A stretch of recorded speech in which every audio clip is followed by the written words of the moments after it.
Good evening, ladies and gentlemen. I welcome you all in today's webinar, The Climate for Renewables, a conversation on India's energy policy. This program is brought to you by Columbia Global Centers Mumbai in collaboration with Columbia Global Centers Beijing and Center on Global Energy Policy, Columbia University. So I welcome you all once again, and for further proceedings, I am handing over the session to Dr. Ravina Agarwal, the Director for Columbia Global Centers in Mumbai. Welcome, everybody. Thank you, Aditya.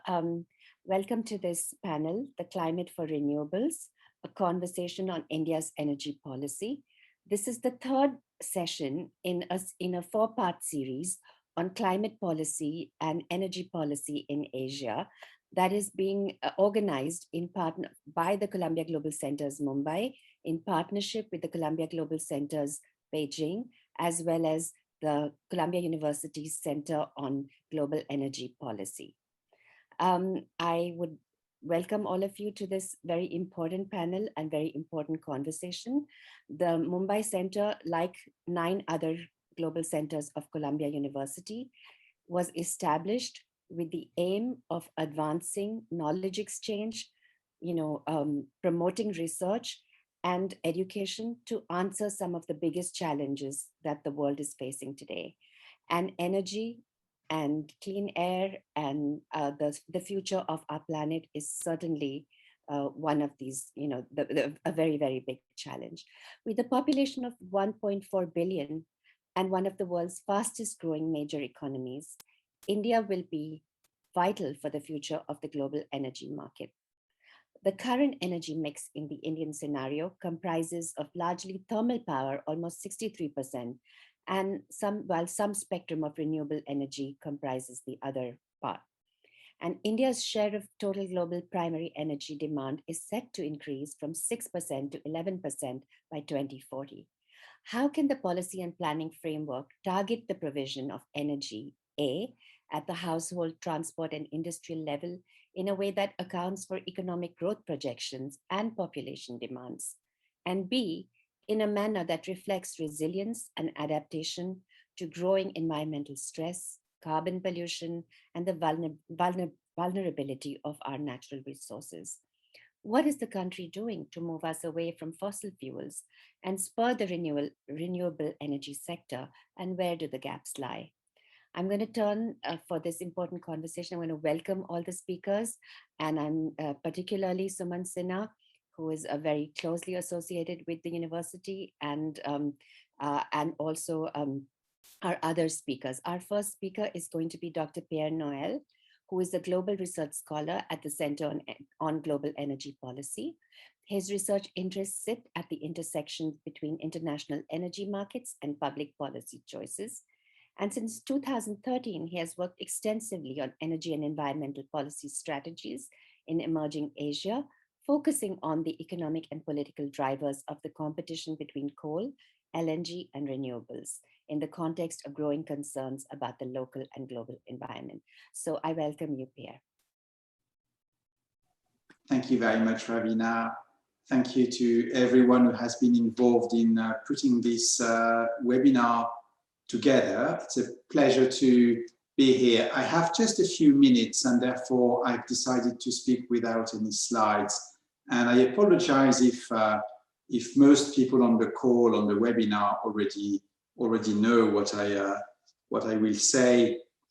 But I essentially, as an introduction, want to put forward 2 points. The first one is about India in the global climate change negotiation or regime. As you know, we've gone from something that was centered on the Kyoto Agreement to something that is now centered on the Paris Agreement. And the reason Kyoto collapsed is because large developing countries like India, among many others, wanted to make sure that they could prioritize on their social and economic development, that the global ambition to combat climate change would not translate into an unfair burden on them as they develop economically and socially. The fact that renewables have become cheap and in some places super cheap, and we'll hear much more about that later in this webinar, this fact is very positive. It reduces the dilemma between green energy and cheap energy. And therefore, it made it even easier for developing countries to sign on the Paris Agreement. But the key point of the Paris Agreement, of course, compared to Kyoto, is that it shifts the uncertainty away from the cost that will be borne by nations onto the environmental achievements. Therefore, the uncertainty now very much rests on whether, to what extent we will successfully address this challenge, as opposed to what amount of money are we going to spend on it. Now that President Biden has been elected, and there's this growing realization or sort of coming of age of the emergency of the climate challenge, pressure seems to be back in the climate negotiation. And pressure very much in the forms of demands from the rich world to the emerging world for clear, quantified commitments, both long-term and shorter-term. And as pressure is back, so is resistance. And we've seen in the past few weeks, India being among the countries that appear to be reluctant to agree to commitments that they are not certain they can meet, or that they do not control the cost of meeting. So we're sort of back to the Kyoto dilemma in a sense, even if cheap renewables make the dilemma less acute. What is essentially what the Indian government has been replying. What did happen to this principle of common but differentiated responsibility, which is at the heart of the UN Convention on Climate Change? So that's a very important point to keep in mind. The second one is about India's energy policy itself. It's very much focused on the rapid deployment of renewables, which India has very good conditions for, both solar and wind. And it's been a real success. I mean, of course, could have been better. It can always be better. But India is even emulated in some of the instruments it's developed, such as its reverse auctions. It's emulated across the developing world for its renewable policy. So it's a real success story. However, and it's the first caveat, the impact of renewable deployments on Indian emissions has been somewhat subdued. And this is in part because the huge coal-fired fleets in the Indian electricity system is rapidly becoming more flexible. So as renewables grow, coal become more flexible, it follows the load, and therefore its use is less reduced perhaps than many people expected, and therefore CO2 emissions are also less reduced. The second caveat, of course, is as the strategy is successful, eventually the use of coal is going to be reduced, potentially dramatically, and that will have huge political implications in India with the coal mining regions and coal mining communities, but also a host of related industries, including railways.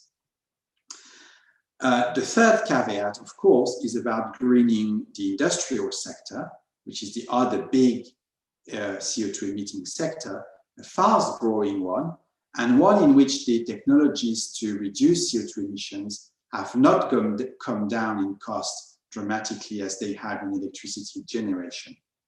And therefore, the greening of industry, is a major source of uncertainty about the cost of reducing emissions for a country like India, which feeds into my first point about the comeback of pressure and the comeback of resistance in the international climate negotiations as we are going into the Glasgow meeting. So in conclusion, I would say that it's fairly certain that if only just because of the renewables revolution, India will grow in a much greener way than China has, for example.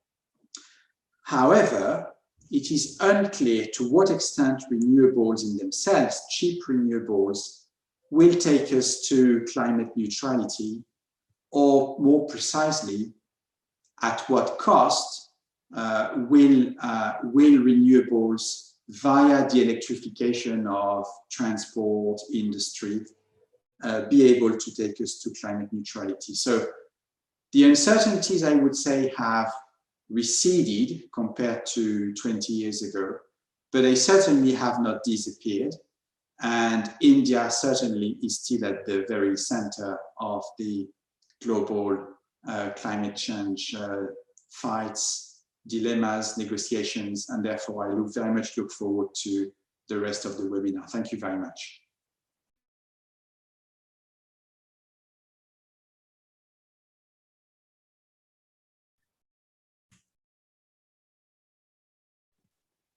Pierre, thank you very much for your comments. This is Laurie Fitzmaurice. I'm the Executive Director of the Center on Global Energy Policy, and I'd like to thank all of you for joining us today.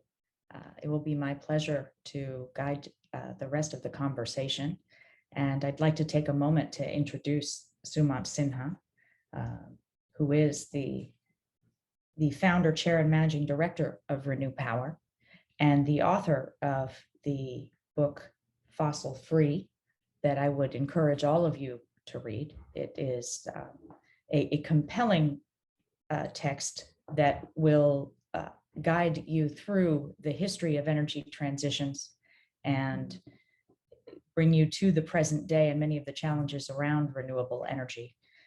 Sumant is an alumni of Columbia University School of International Public Affairs, and he is a passionate advocate for solutions related to climate change. He founded Renew Power in January of 2011 and has taken the company to tremendous success as part of India's renewable energy sector.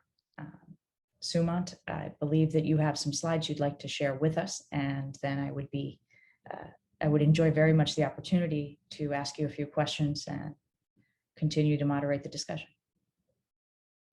Yeah, thank you, Laurie. Thank you so much for that, and thank you, Pierre, for your remarks as well.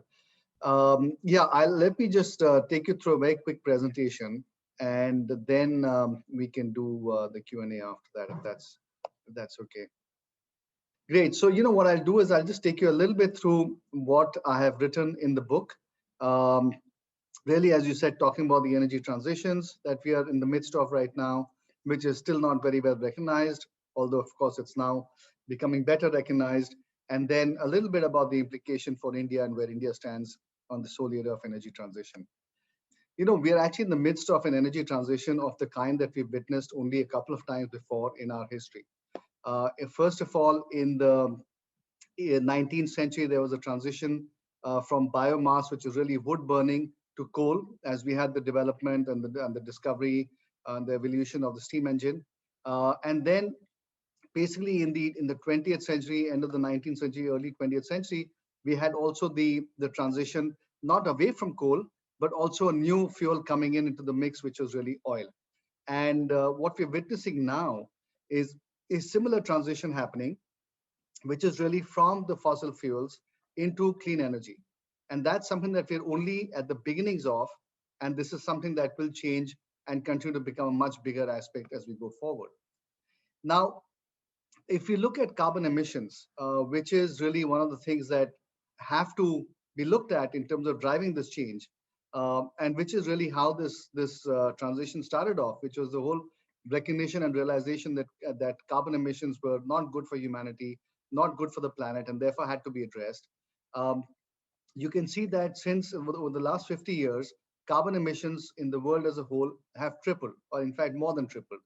And the development and economic growth in countries like China, of course, the continued prosperity in the US, and now even India is continuing to increase this carbon emissions number. And India, for its own part, while low today, as I will show in the later parts of the presentation, will in fact keep increasing because India is just at the beginnings of the same kind of growth that we saw in China over the last many years. And so therefore India's per capita and overall carbon emissions will continue to grow. And that is obviously not going to be good globally. Now, if we look at the carbon budget, which of course is well recognized and well understood, um, we really are at a point where if we exceed about 800 gigatons of carbon in the atmosphere, we will cross the 1.5 to 2 degrees centigrade red line number in terms of temperature change.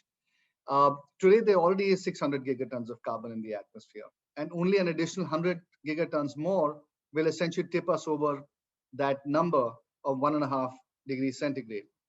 And going as we are at about 9 gigatons every year, and that number also increasing, it means we literally have at most 10 to 15 years before we cross these red lines and achieve those numbers. So clearly, going at the current trajectory is absolutely not something that we can afford because we will in fact cross these red line numbers.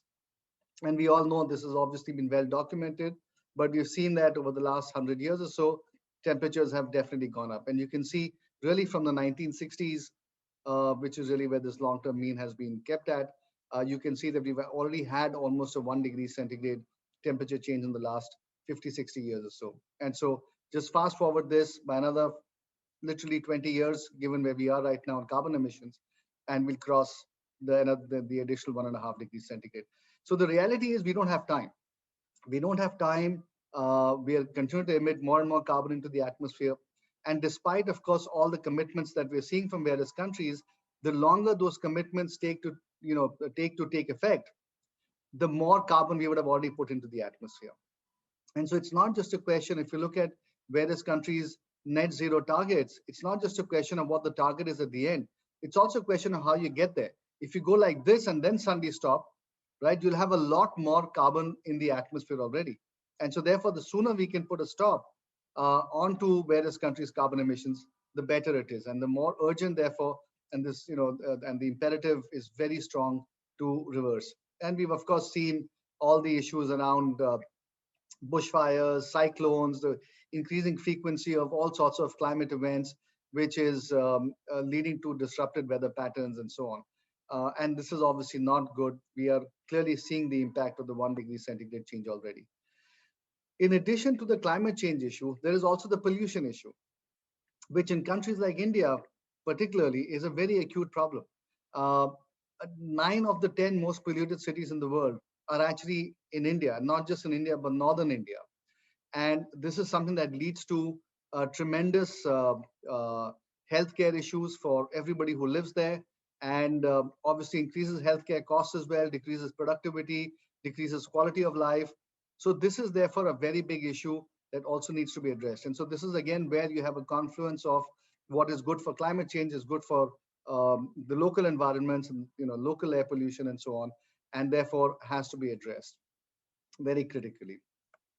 Now, let's look at what are the issues at a more macro level. Now, the interesting thing is that if you look at carbon emissions, this 9 gigatons of carbon emissions that is coming from all over the world, where and from which sectors is that coming from? 3/4 of that comes from energy, all forms of energy, whether it's heating or cooling or mobility or industrial usage, or of course, the power sector, right? So, and the balanced quarter of carbon emissions comes from things like agriculture and some degree of land use change, some industrial processes and some waste. But the bulk of it really comes from energy. And so we really have to critically look at the whole energy sector. and see how we can actually address the energy sector, because that is going to be critical to us dealing with this whole issue of carbon emissions in the future. And now within energy, let's look at how that whole number is shaped up. Within energy, of the 73% that we have of carbon coming from the energy sector, a quarter of it comes from the electricity sector. 14% comes from buildings, 30% from transportation, industry is about 19%, and others miscellaneous things is about 12%. And so if you think about it, the whole renewable energy area that we've been talking about really sits within that 24% bucket of the energy sector. So it's good, of course, but it's not good enough. And we have to find ways of increasing it. And so therefore, in fact, as we look to the future, you will see that we're in the midst of not just one, but two fundamental energy transitions right now. The first energy transition is the aspect of greater electrification within the energy sector, i.e. taking this 24% of electricity and making it a much bigger part of this overall pie of energy. So that's the transition number one that is happening, right? Transition number two really is how do we take that electricity generation and make it cleaner and greener? And this is really where renewable energy, which accounts for about 25% of the total installed capacity, that is likely to increase substantially to about 44% by 2040. And coal and oil and gas are likely to come down, but still be, by the way, quite sizable, still be almost half the total electricity mix, even 20, 25 years later.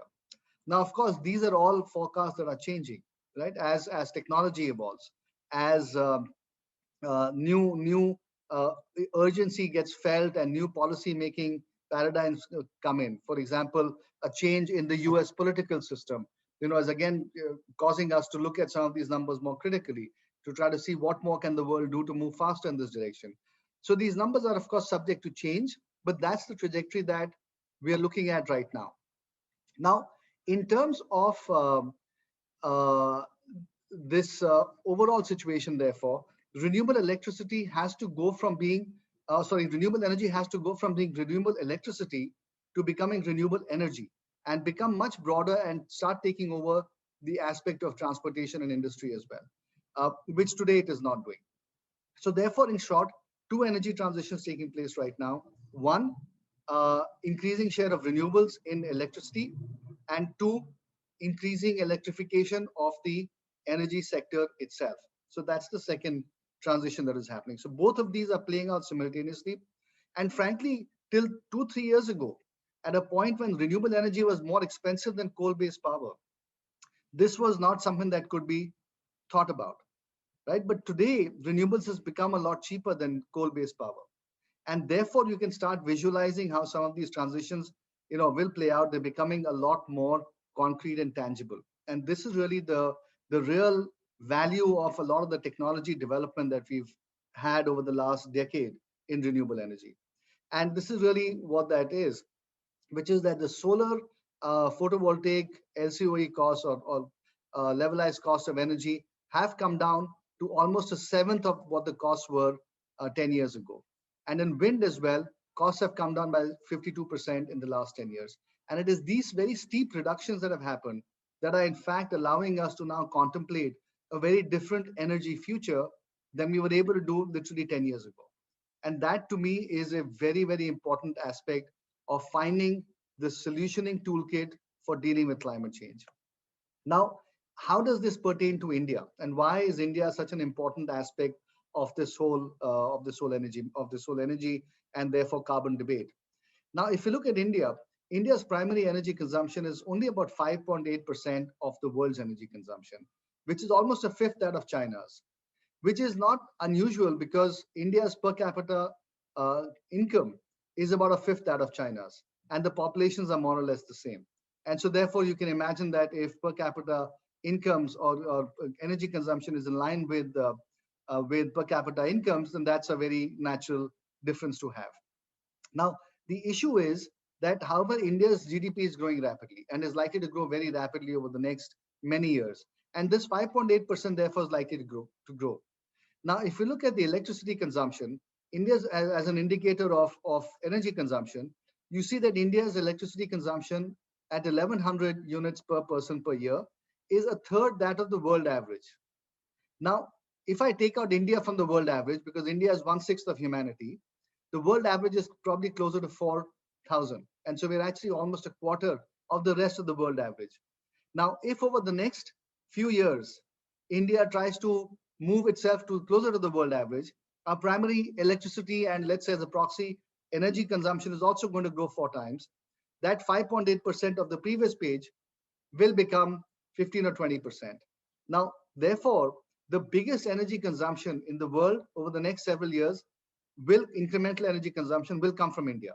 And therefore, the choices that India makes on its own um, decisions on how this energy should be generated will have the most consequential impact on carbon emissions and climate change, therefore, compared to almost anything else. So I would say, these decisions of the trajectory that India chooses is probably one of the 3 or 4 most consequential decisions on the world's ability to deal with climate change, as much as anything else is.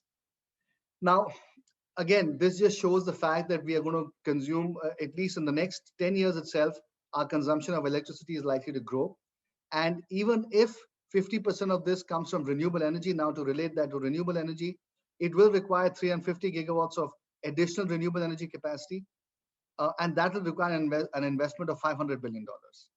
Now, that's not going to happen by itself. It's going to require a tremendous amount of effort in managing the grid, in making the transmission investments, and of course, making investments in the renewable energy side of the mix.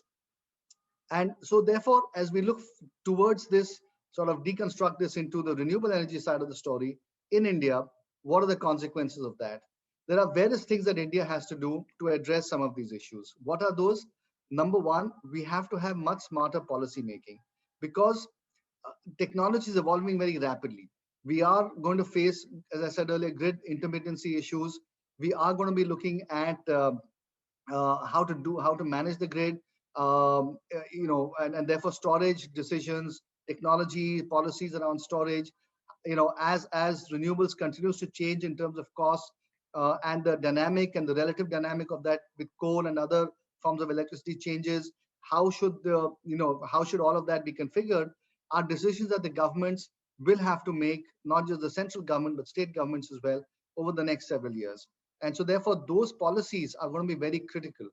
The second thing is the whole issue about the utilities. The utilities in India actually today are in very poor financial shape, and therefore we really need reform of that whole sector. The third thing really is around the manufacturing side. Now, a view that India can take is that, look, this is a change that is being foisted upon us. It's not something that we would like to do, and therefore, take a slightly more defensive position on rolling out renewable energy and so on. Or as a country, we can say, look, this is a change that is going to happen. It's inevitable. And because we have such a large domestic market, can we not develop a whole ecosystem of manufacturing as well, and really lean into this change and take advantage of this change and become a global manufacturer, just like China has done, rather than take a more defensive backseat posture? And I think that is really something that the government has to think deeply about and really figure out how they can incentivize the whole ecosystem, the whole value chain of getting renewable capacity up, including manufacturing, batteries, etc. And of course, the government has taken a number of steps in this area, and I'll be happy to talk about that later. The other thing is, as we discussed, transportation accounts for 30% of energy consumption or generation and consumption, and therefore carbon emissions. We already are beginning to find solutions to electric vehicles. How can that actually be improved and increased? Can we not have a faster shift towards electric vehicles? At least take the land aspect of it, even if we can't take maritime or civil aviation, can we at least take the surface transport, public and private transportation, and move that, have bigger mandates for electric vehicle rollouts? Similarly, on industrial processes, which is another big consumer of energy, can we mandate again green hydrogen, because hydrogen is a big aspect of energy consumption by industries? Can we mandate green hydrogen can we figure out how we can actually move some other aspects of cement companies, steel companies, etc., towards mandating them also to move more towards clean energy rather than the use of the current capacities of electricity generation that they have. And again, here there are 4 industrial sectors that consume the largest amount, or that consume 3/4 of industrial energy. Those are steel, cement, aluminum, and oil refining. Those 4 sectors are the ones that, as I said earlier, consume 3/4 of all power consumed in the industrial sector. So if we can look at those sectors specifically and mandate harder norms on those industries, can we in fact have a faster shift even in that bucket of the energy consumption? And lastly, of course, we need storage, because storage is critical in making this whole transition happen. And therefore, how can we look at different kinds of energy solutions? So to my mind, in some ways, this really was a 6 sort of point toolkit that the Indian government should be looking at to really move faster towards renewable energy and and also faster towards more electrification of the energy sector, so that even as India's energy demand grew or grows in the next several decades, it does not do so in a manner that is going to be harmful towards carbon emissions, and actually can be done in a way which takes advantage of the opportunities that are going to be created by this whole transition that we're in the midst of, that we don't necessarily fully realize at this point in time. And so therefore, really, that was my overall thesis, which is that climate change is real and it does need to be addressed immediately. There is no time. Current global efforts are clearly not enough. If we carry on this way, we're looking at a 3.5 to 4 degrees centigrade temperature change, which is going to lead to catastrophic climate change events. Countries like India are particularly vulnerable, and therefore we have to take a stronger, more forward-looking, more leaning in kind of an approach to the whole area of climate change, and really use it as an advantage and become a leader in the whole area of climate change, and really go for a what I call carbon light, but really eventually has to become a carbon-free type of a growth going forward. And that is really what I was trying to talk about in the book, which is why I called it fossil-free, because that's the future that we have to envision for ourselves going forward, and particularly for growing countries like India, which are large, which are at the cusp of a massive development surge. We have to make the right decisions. Thank you. So let me stop here, Laurie, and hand it back to you. Thank you. Thank you. That was very compelling and succinct. I think you've managed to summarize some of the largest challenges, if not all, that we face on this path. It was a wonderful, wonderful summary, Sumant. I'd like to delve into some of those issues in the time remaining that are particularly, I think, difficult for countries not like India and others that we're facing. In one of the ways you talked about this future that we need to create in the book that jumped out at me was you described the world needing a new resilient, water conserving, post-oil, post-coal, post-nuclear economy, which is what you're talking about here. And these challenges of what we need to create as with regard to renewable energy around intermittency, for example, and grid expansion, and these stranded assets that we have in particular. One of the things that jumps out at me is that this transition that India will have to implement in it much as we face in the United States and in other countries implies dramatic changes for the livelihoods of many, many people, for example, involved in the coal economy. I know that India relies heavily on coal currently and coal power generation, and that involves livelihoods of potentially hundreds of thousands of people.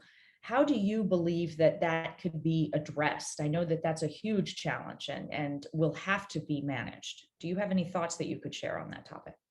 Yeah, look, Laurie, that's a very tough question to actually answer. And I'm glad I'm not the one who has to take decisions on figuring out solutions for this issue. But I think the first step is, the problem already exists. Let's not make the problem any worse by increasing the coal sector, right? So I think we should just freeze the levels that we have right now, right? So I think that should be in some ways step one. Step two is that, look, coal is not going away anytime soon at this point in time, sadly, right? It's going to be there for the next 30, 40 years at least, because I don't think power systems and energy systems can transition at a rate faster than that.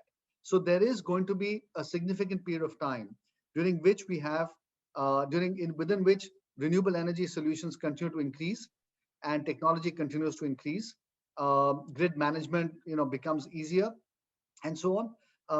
So I would say that whole transition will take us maybe 20 to 30 years, right? I'm just hazarding a guess here, but for us to start replacing, for example, India's existing coal fleet, which is about 200,000 megawatts totally, will require an investment of or putting up of almost 500,000 600,000 megawatts of renewables to replace that coal fleet. That's going to take a lot of time, because right now the total amount of capacity we're adding in renewables in India is really meant to take care of our incremental demand growth. Mhm. Replacing existing capacities will take us another significant time. So we have some time. In that time, the government has to recognize that we need to start figuring out what are the solutions that we can implement for the people who are employed in this sector. And that could be large retraining programs. It could be uh, moving those people away from wherever they are to other areas, which is going to be very hard to do, because the reality also is that a lot of these people actually live around the coal mining areas, and those coal mining areas are going to be no longer relevant from a solar or wind standpoint. And so the jobs that you create will not be geographically in the same area. So it's not just that you can just retrain them, you also have to relocate them. And so that's going to add to the problem as well, because a lot of people are attached to where they are. So so it's a very tough thing, and I think the government has to come out with real plans about incentivizing the setting up of manufacturing capacities in areas where you have coal at this point in time. And if governments don't do that today, then you'll start having a very serious problem over time of how you retrain and reabsorb these people into other parts of the sector.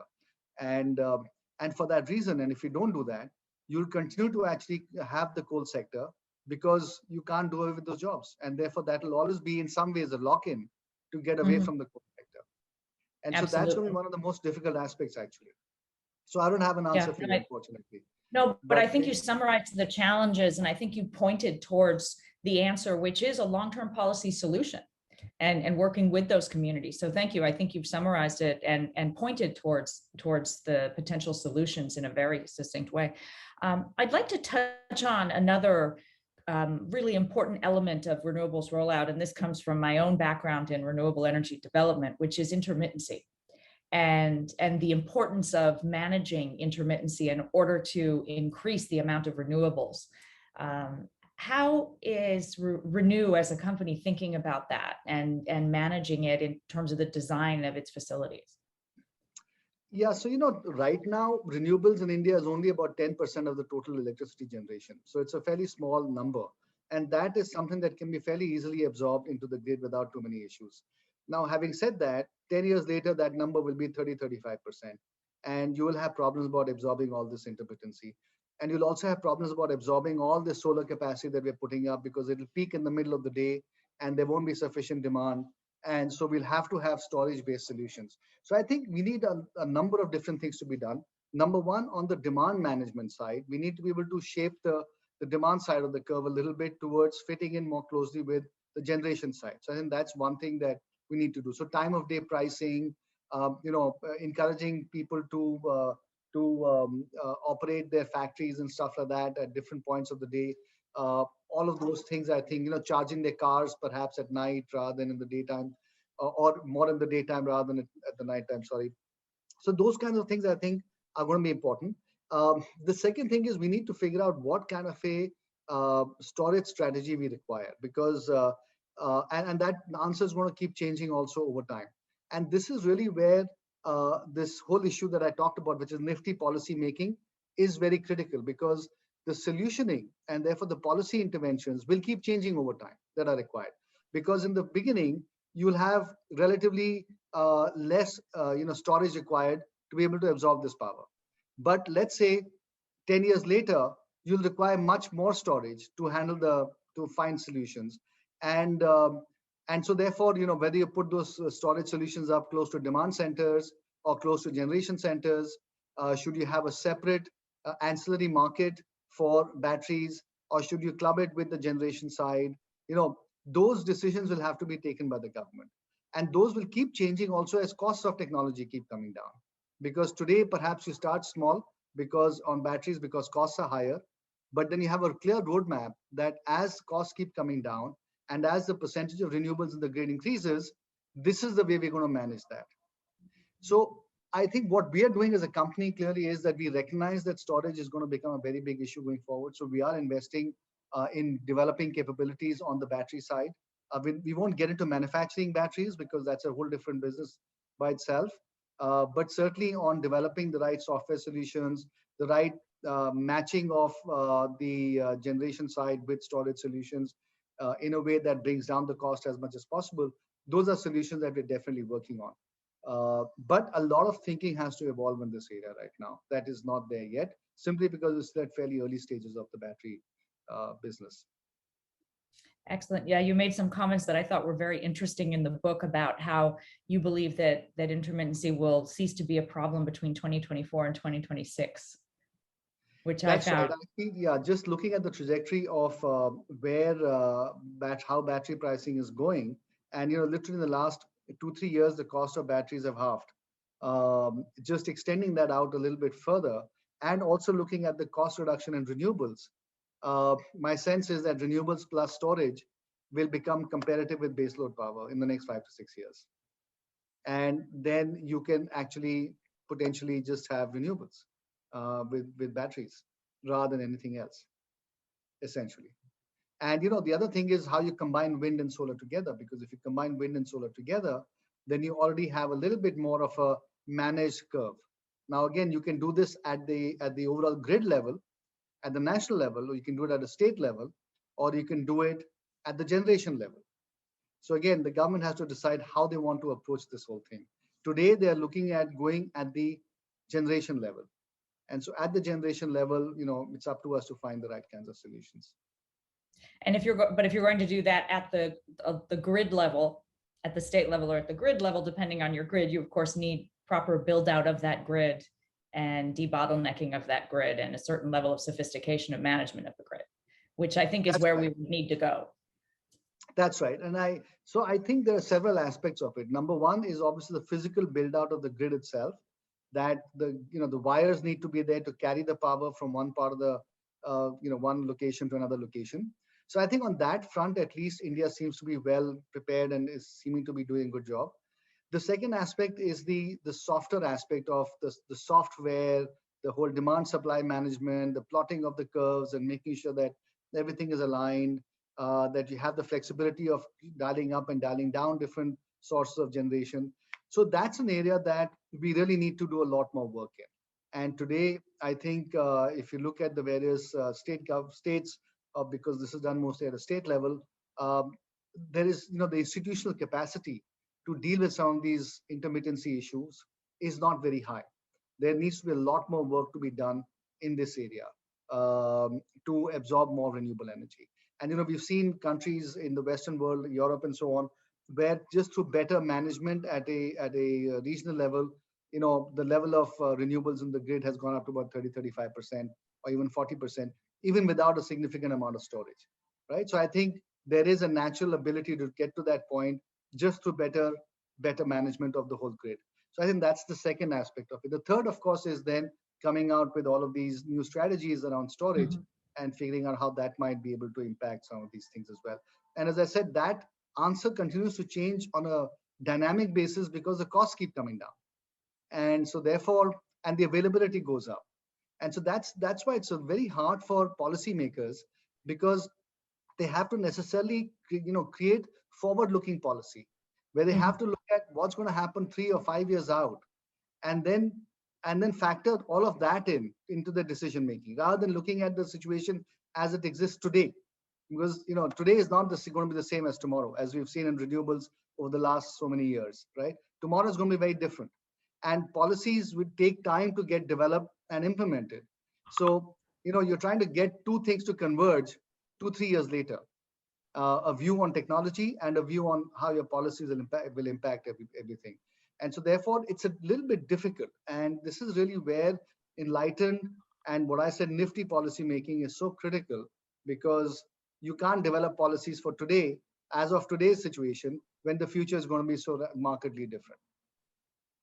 I agree. I also think that the knowledge is out there. One of the challenges, I believe, is having, particularly when power markets are managed at a state level, is connecting those state level authorities with other power markets, potentially in other countries, for sharing of knowledge, for development of ancillary services, for development of those policies. And it can be done, but it's very challenging. And having worked in different countries and interacted with regulatory bodies in those countries, I think it would be something we could perhaps talk about how to foster those relationships and get people talking across international borders, because there is a lot of knowledge to be shared institution to institution. And the development of particularly those regulatory bodies in and of themselves, getting peers talking to one another, and there are associations that do that, but there's a way to do, I believe, foster that communication for the good of those power markets. And I think the challenge is at the regulatory levels. Yeah, no, you're absolutely right. And to me, this is something that has to go to the subnational level, because for example, in India, power is what is called a concurrent subject, which means both the central and the state governments have a say. But state governments have a say at the local level, at the state level. The central government can only create guidelines. If state governments are not as enlightened as the central government is, if state governments don't understand climate change imperatives, right, and they don't decide to invest on developing their capabilities on the regulatory front, as you said, then a lot of this stuff is just going to fall by the wayside.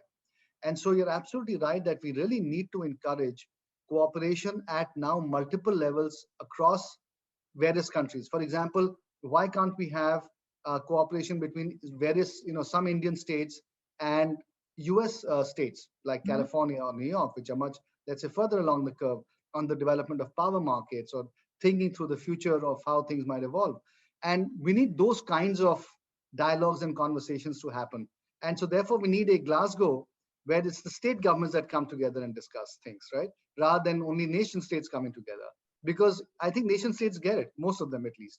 And so therefore they will do what has to be done. But I think we need something else where, a separate kind of a COP where it's just, COP for states or subnational areas or something like that. Well, I think that's something we can certainly talk about. And with those of us on this call, I think there's a lot that we could arrange. So we'll have to get moving on that. I'd be very interested. I think that there's a lot to be done. And particularly on some of those other topics that you mentioned, it goes beyond just power generation, right? It moves into those hard to abate sectors. It moves into how to abate those industrial sectors, such as cement and steel and aluminum, and there's a lot to be done, I believe, at the subnational level with those sectors as well, because there's a lot going on in different parts of the world at the subnational level in those areas, and I think that connections can be made.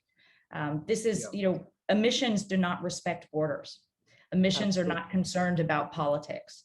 And I think it's incumbent upon all of us to find ways to make connections and get people talking. Pierre and I spend quite a bit of time chatting about this at the Center on Global Energy Policy. And I think that's one of the real missions that as an organization we have is to try to bring people together and in discussions. And we don't necessarily have to agree. It's even better when we don't, because then we find better solutions.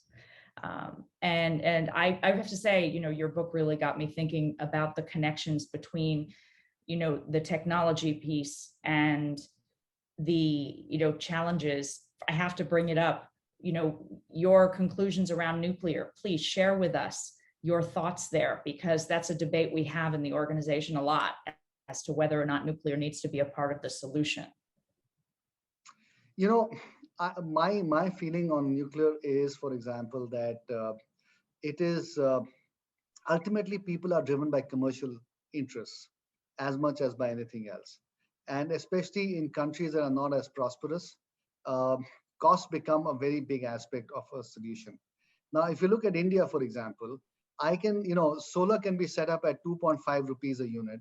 Wind can be set up at 3 rupees a unit. Coal is at about between 4 and 5 rupees a unit. So both wind and solar are significantly cheaper than coal. So, I think that's going to be the biggest driver for coal capacities not to get put up in the future, apart from the fact that nobody wants to finance it and so on. It's just more expensive now, right?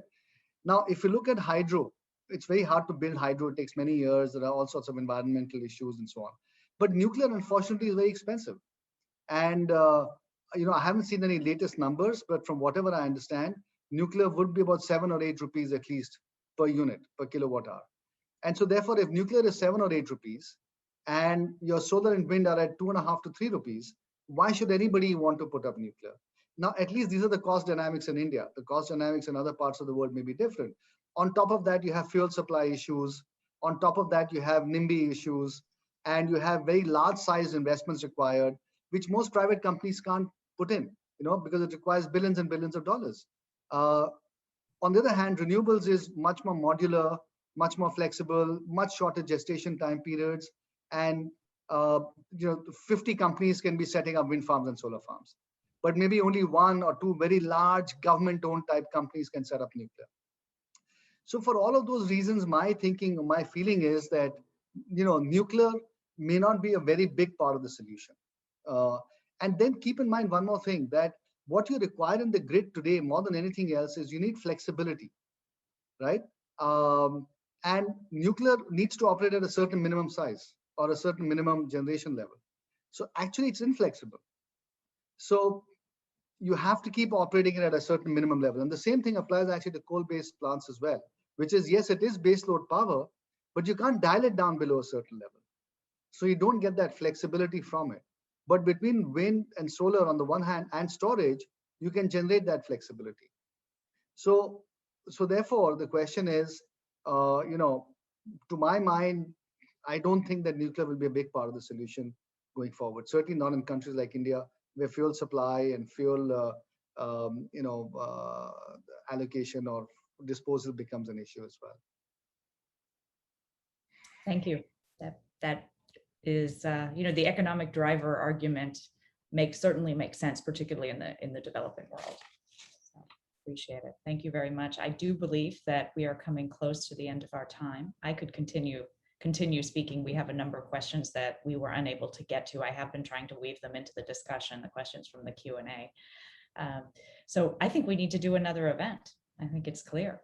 So we'll keep track of these questions and save them for next time. Sure, no, absolutely. I'd like to thank everyone for joining us, and it's been a pleasure speaking with you, and I look forward to the next opportunity. And Pierre, fortunately, I get to talk to you a lot more often. Which is my pleasure. So thank you, everyone. It's been delightful. And Sumant, I look forward to seeing you again soon, hopefully here in New York. Yeah, thank you, Laurie. I look forward to seeing you as well, and to meet Pierre as well. And look, my feeling is that, you guys, because you have your Columbia Global Centers, and of course you have your Global Energy Policy Center, you actually can play a very fundamental role in getting a lot of these subnational conversations going. We look forward to it. I think that's an excellent idea, and certainly a project that we should begin working on. And I will reach out to your office to see how we can do it together. Sure, absolutely. Thank you, everyone. It's been a distinct pleasure. Thank you.